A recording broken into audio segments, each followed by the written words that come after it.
after 4 weeks now, is there one thing that you really like about this team? Our hitters are ahead of our pitchers right now. Our hitters are taking a great approach. We're driving the baseball. We have more walks than strikeouts. So very pleased with our hitting approach right now. We need to continue to find the pitchers that will be able to help us come spring. Speaking of pitching, Adam Hill, is he going to be down the rest of the fall? Yeah, we're shutting him down he threw a lot of innings last year and threw during the summer, so we're just being conservative, let him rest a little bit, let him get stronger. He'll be good to go come spring. Does that kind of help you out? Obviously, you know what he can do, and maybe not with some of the other guys. Does it kind of help that somebody can take that spot in the fall? Yeah, I mean, every pitcher's getting a shot to go out there and show that they belong, and there's ample opportunities. So whether Hill's pitching or not, they're all going to get those opportunities. So it's up to them to take advantage of it. Any particular reason you think for all the walks today?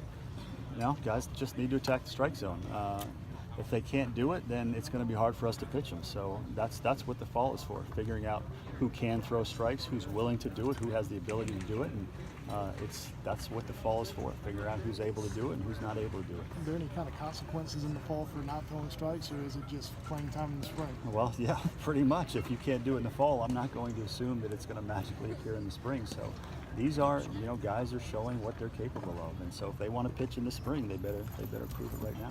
Through 4 weeks, Mark, how's the health of the team? Anything long term? No, I think we're about the same as most schools. We've got a lot of guys banged up. It always seems to be that way in the fall. But at this point, no, nothing long term we need to worry about. How do you see the first base job shaking out? Wide open. Holiday has been a very pleasant surprise there. He's a young guy that's very mature with a chance to have plus power. He's a tough out at the plate. He plays extremely hard. He runs better than you think he would. And he's a very hard worker, so he is squarely in the mix at first base.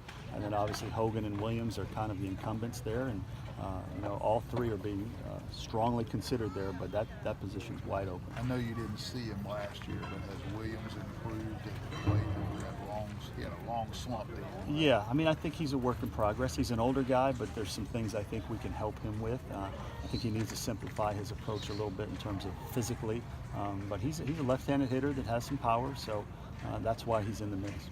When you're evaluating pitching, whether it's with this team or in recruiting, do you put more emphasis on velocity or control, or how do you kind of weigh? Well, you better have both. In this league, you better have both. If you have, very few guys can get by without good velocity. Occasionally, you can find a lefty that has really good feel and can get by without elite velocity. But for the most part, and right-handers especially, you better have really good velocity and you better have really good control. If you don't have both, you're gonna have a hard time pitching in this league.